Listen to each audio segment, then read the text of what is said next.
ধরেন আপনার এলাকায় এই মুহূর্তে আপনার পাশ দিয়ে বয়ে চলা নদীতে একটা লাশ ভেসে উঠলো, তখন আপনি তৎক্ষণাৎ পুলিশকে খবর দিলেন যে এই লাশটাকে উদ্ধার করার জন্য, যে এই লাশটা এসে উদ্ধার করে পোস্টমর্টেম করে যে আইনগত প্রক্রিয়া আছে সেগুলো মেনটেন করার জন্য পুলিশ আসলেন। পুলিশ এসে সেই লাশটা আপনার বাসা থেকে ফর এক্সাম্পল 50 কিলোমিটার দূরে আপনার সদর হসপিটালে নিয়ে গেলেন, সেখানে পোস্টমর্টেম করা, সেখানে হচ্ছে ডোমকে রাজি করানো, তারপর হচ্ছে জানাজা, দাফন কাফন, এই প্রত্যেকটা কার্যক্রম পুলিশ নিজে উপস্থিত থেকে করলেন বা করেন। এটাই, পুলিশ ছাড়া এই কার্যক্রমগুলো কেউ করে না। অথবা কেউ হারিয়ে গেলেন, অথবা কেউ আত্মহত্যা করলেন, এই যে কার্যক্রমগুলোকে আমরা পুলিশকে দিয়েই হচ্ছে আমরা করতে হয়। এখন কয়েকটা প্রশ্ন এখানে। আপনার বাসা থেকে বা নদীর পাড় থেকে লাশটা জেলা সদরে নিয়ে যাওয়ার জন্য যে খরচটা হয়েছে, অ্যাম্বুলেন্স ম্যানেজ করা, ডোম ম্যানেজ করা, হসপিটালের যে খরচ, এই খরচটা আসলে কে দেয়? এই খরচটা দেয় হচ্ছে সেখানে নিয়োজিত যিনি দায়িত্বপ্রাপ্ত এসআই, কনস্টেবল বা যিনি যান, পুলিশের যে সদস্য যান, তাকেই কিন্তু এই খরচটা বহন করতে হয়। যেই 10-15 হাজার টাকা খরচ হয়, তাকে এই খরচটা বহন করতে হয়। যদিও সরকারি নিয়ম আছে যে এই খরচটা ফেরত দেওয়া হয়, কিন্তু যেই টাকা খরচ হয় আর যেই টাকা ফেরত দেওয়া হয়, ফর এক্সাম্পল 10,000 টাকা যদি খরচ হয়, সেখানে ফেরত দেওয়া হয় 500, 800, 1000, 2000 টাকা। তো সেটা দেখা যায় খরচ হওয়ার তুলনায় প্রাপ্তির যেই ব্যবধান, সেটা দৃশ্যমান অনেক বেশি ব্যবধান। তো এই পুরো খরচটা কিন্তু পুলিশকেই বহন করতে হয়। দ্বিতীয়ত হচ্ছে, আপনি যদি আপনার এলাকার থানাগুলাতে যান, থানাগুলাতে গিয়ে যদি দেখেন যে আপনার এলাকার এসআই, কনস্টেবল বা আপনার যারা সেবা দিয়ে থাকেন যে পুলিশগুলা কোন ধরনের পরিবেশে থাকেন, আপনি বিশ্বাস করেন, যদি আপনি ওই পরিবেশটা দেখেন, আমরা ইউনিভার্সিটিতে যেভাবে গণরুমে ছিলাম, এক রুমে গাদাগাদি করে অনেকজন, ফ্লোরিং করা, শুধুমাত্র তোষকটা থাকতো, উপরে ফ্যান নাই, যথাযথ পয় নিষ্কাশন ব্যবস্থা নাই, তারপরে হচ্ছে ভেন্টিলেশন সিস্টেম নাই, একটা মানবীয় জীবন বলতে যেটা বোঝায়, আপনার থানাগুলোতে পুলিশরা সেই ধরনের পরিবেশে থাকে। এখন একটা পুলিশ আপনার ডিউটি করে এসে রাতে যদি এই ধরনের একটা পরিবেশে ঘুমায়, আমরা কি তার কাছ থেকে প্রত্যাশিত সেবা আমরা কিভাবে এক্সপেক্ট করব? মানে এটা এটা একটা মানবীয় জীবন থানাগুলাতে আসলে পুলিশের জন্য ব্যবস্থা করা হয়েছে। এত বছরেও পুলিশ এই সেবাগুলোতে, এই মৌল মানবিক পুলিশের যেই বেসিক যে সেবাগুলা, সেগুলো এখনো পর্যন্ত কিন্তু সংস্কার করা হয়নি।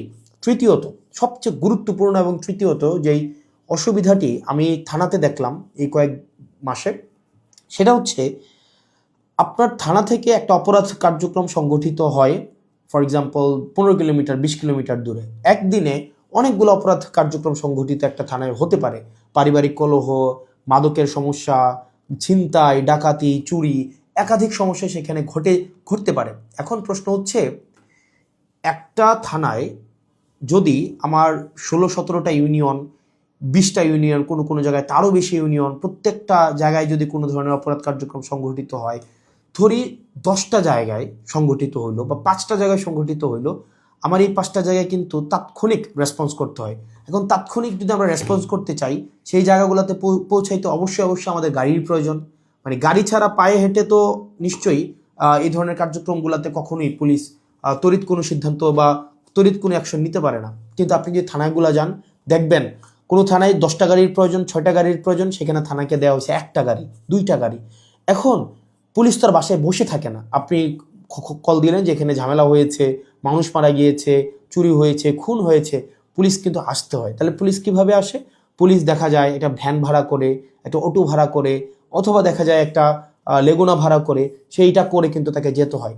ওই যে ভাড়ার টাকাটা, এই ভাড়ার টাকাটাও কিন্তু পুলিশের পকেট থেকে দিতে হয়। দ্বিতীয়ত, এই যে ভাড়া করে যাওয়া আসা, তার যে এই সময় নষ্ট হয়, সেক্ষেত্রে দেখা যায় যারা অপরাধ সংঘটিত করে তারা কিন্তু ইতিমধ্যেই সে জায়গা থেকে চলে যায় এবং আমরা সেবা বঞ্চিত হই।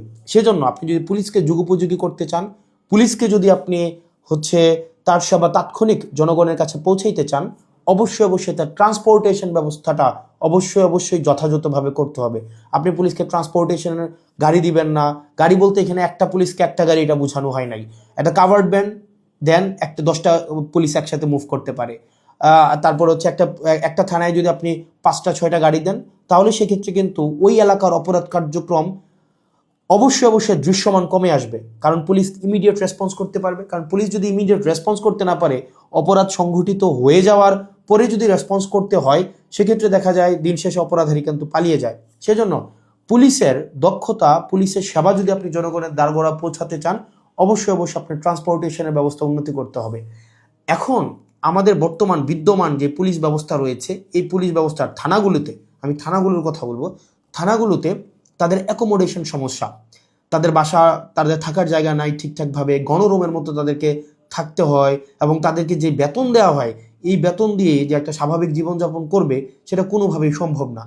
দ্বিতীয়ত হচ্ছে আপনি তাকে ট্রান্সপোর্টেশনের ব্যবস্থা করছেন না যথাযথভাবে। আপনি তাকে দেখা যাচ্ছে যে আপনি তাকে ঢাল তরোয়ার ছাড়া, ট্রান্সপোর্টেশন ছাড়া আপনি অপরাধী ধরতে পাঠাচ্ছেন, টহল দিতে পাঠাচ্ছেন। সেক্ষেত্রে কিন্তু তাকে ট্রান্সপোর্টেশন ম্যানেজ করা এবং সেখানে যে ভাড়া মেটানো সেটাও কিন্তু তার পকেট থেকেই করতে হয়। সরকার যে অ্যালটমেন্টটা দেয়, সরকার যে বরাদ্দ দেয়, সেটা খুবই খুবই প্রয়োজনের তুলনায় অপ্রতুল। তৃতীয়ত হচ্ছে আপনি পুলিশে একটা আমি অনেকগুলো অফিসারের সাথে কথা বলেছি, রিটায়ার্ড অফিসার, চাকরিরত অফিসার, তাদের সাথে কথা বলেছি। পুলিশে ম্যানেজ করে নেওয়া একটা কালচার আছে, ম্যানেজ করে নেওয়া একটা কালচার। ফর এক্সাম্পল, আপনি কনস্টেবলকে পাঠাইলেন কোনো একটা জায়গায় আসামি ধরার জন্য, সেখানে 5,000 টাকা খরচ হবে যে আসামিটা ধরতে, ট্রান্সপোর্টেশন কস্ট বা তদন্ত এই জায়গাগুলোতে। তখন কনস্টেবল তার ঊর্ধ্বতন কর্মকর্তাকে উনি বললেন যে স্যার টাকা কোথায় পাবো? তখন বলে ম্যানেজ করে নাও। এখন ম্যানেজ করে নেওয়া অর্থ সেটা নিশ্চয়ই আমরা বুঝেছি, ম্যানেজ করে নেওয়া বলতে কি বোঝাচ্ছে। এবং আরও শঙ্কার বিষয় সেটা হচ্ছে পুলিশের অনেক বড় বড় প্রোগ্রাম হয়।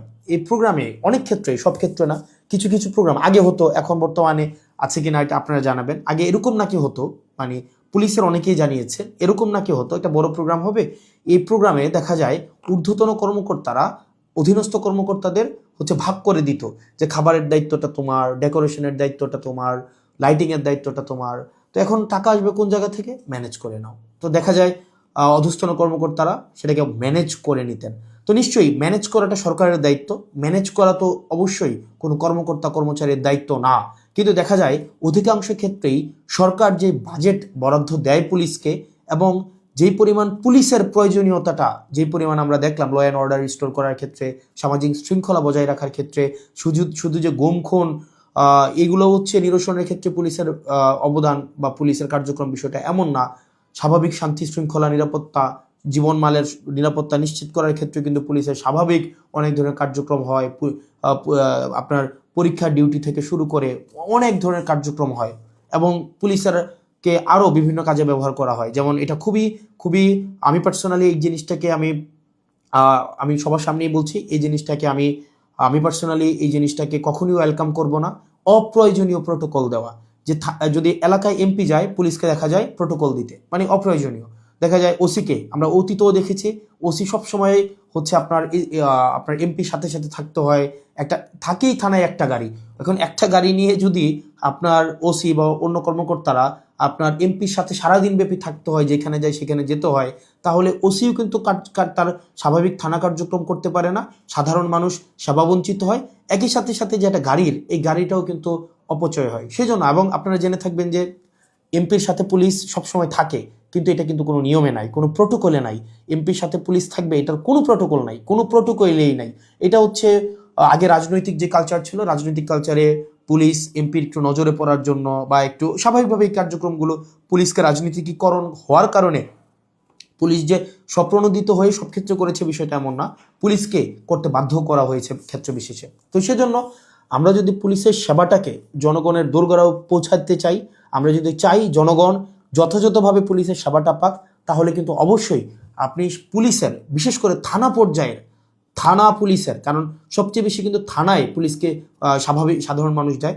আপনি থানার পুলিশের অবশ্যই আপনি তার আবাসন ব্যবস্থা নিশ্চিত করতে হবে, যথাযথভাবে তার বিশ্রামের পরিবেশ আপনি নিশ্চিত করতে হবে, নিরাপদ পানির ব্যবস্থা নিশ্চিত করতে হবে, খাবারের ব্যবস্থা নিশ্চিত করতে হবে, এবং তার ডিউটির এখানে একটা প্রোটোকল আপনার নিশ্চিত করতে হবে। আপনি 24/7 একটা মানুষ কখনোই, একটা স্বাভাবিক মানুষ স্বাভাবিকভাবে কখনোই ডিউটি করতে পারে না। 2 নম্বর বিষয় হচ্ছে ট্রান্সপোর্টেশনের ব্যবস্থাটাকে আপনি নিশ্চিত করতে হবে। একটা থানায় একটা গাড়ি দিয়ে একটা থানা কখনোই চলতে পারে না, 2টা গাড়ি দিয়ে একটা থানা কখনোই চলতে পারে না। আপনি পুলিশের উপর চাপিয়ে দেবেন যে ম্যানেজ করে নাও। পুলিশ যখন ম্যানেজ করতে যাবে তখনই কিন্তু জনগণ পুলিশের একটা সাংঘর্ষিক অবস্থা তৈরি হয়, তখনই উৎকোচ গ্রহণের এক ধরনের বৈধতা মানসিকভাবে উৎপাদিত হয়। সেজন্য আমরা পুলিশকে এই ম্যানেজ করে নেওয়ার প্রবণতায় না ঠেলে দিয়ে সরকারের কাছে এই বিষয়গুলো নিয়ে আমাদের আহ্বান থাকবে বাজেট বৃদ্ধি করা, এবং সেগুলোর হচ্ছে আমাদের যেই টেকনিক্যাল জায়গায় আমাদের রিসোর্স সেখানে হচ্ছে আমাদের ইনস্টল করতে হবে। তৃতীয়ত তার মানে অ্যাকোমোডেশন, তারপর হচ্ছে ট্রান্সপোর্টেশন, আর হচ্ছে 3 নাম্বার যেটা হচ্ছে অযাচিত যেই রাজনীতিকীকরণের যে বিষয়টি রয়েছে সেটি থেকেও পুলিশকে আমাদের মুক্তি দিতে হবে। সাধারণ জনগণ এবং পুলিশের মাঝখানে কোনো মধ্যস্বত্বভোগী থাকা কখনোই উচিত না। তো আমরা পুলিশের কখনোই, আমরা শুরু থেকে, আপনি যদি যান আমার টাইমলাইনে এখনও আছে যে অগাস্ট থেকে 2024 অগাস্ট থেকে পুলিশের যেই টেকনিক্যাল হচ্ছে রিসোর্স ইনস্টল করা, তাদেরকে সেটাকে এনরিচ করা, পুলিশকে জনমুখী করা, রাজনৈতিক প্রভাবে বলের বাহিরে নিয়ে যাওয়া, তাদের আবাসন, স্বাস্থ্য, চিকিৎসা সেগুলো যেন যথাযথ হয় সেটি নিশ্চিত করা, তার পেশাদারি যেই ব্যয় হয় সেই পেশাদারি ব্যয় যেন সরকারি খাত থেকে হয়, তাকে যেন সেটির জন্য ম্যানেজ করা কালচারে না যেতে হয়, সেটির জন্য কিন্তু আমরা গুরুত্ব দিচ্ছি। সেজন্য আমরা সংসদে এই বিষয়গুলো নিয়ে কথা বলবো যদি আল্লাহ সুযোগ করে দেয়, এবং যেহেতু সুযোগ করে দিয়েছে একই সাথে সাথে সরকারের কাছে বা মানুষের কাছেও যে এই যে পুলিশের, আমরা যে তৃণমূলের পুলিশের যে জটিলতাগুলো সেগুলো আমার কাছে মনে হয়েছে সবার জানা উচিত, যেহেতু থানাগুলোকে আমরা এখন খুব ক্লোজলি দেখছি, সেজন্য সবাইকে জানানো। আর পুলিশের প্রতি আমাদের সবসময় সংবেদনশীলতা রয়েছে, এবং আমরা চাই পুলিশ জনগণের হয়ে উঠুক, কোনো রাজনৈতিক দলের না, পুলিশ হয়ে উঠুক সবার। পুলিশের সাথে জনগণের সম্পর্ক থাকবে হৃদ্যতার, এবং প্রত্যেকটা মানুষ যেন ভয়হীনভাবে সেখানে অভিযোগ জানাতে পারে, এবং অপরাধী নির্মূলে পুলিশ সবসময় যেন সুদৃঢ় ভূমিকা পালন করতে পারে রাজনৈতিক যে কোনো প্রভাবের ঊর্ধ্বে উঠে।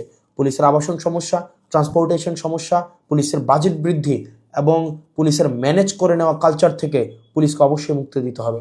আসসালামু আলাইকুম রহমতুল্লাহি ওয়া বারাকাতুহু।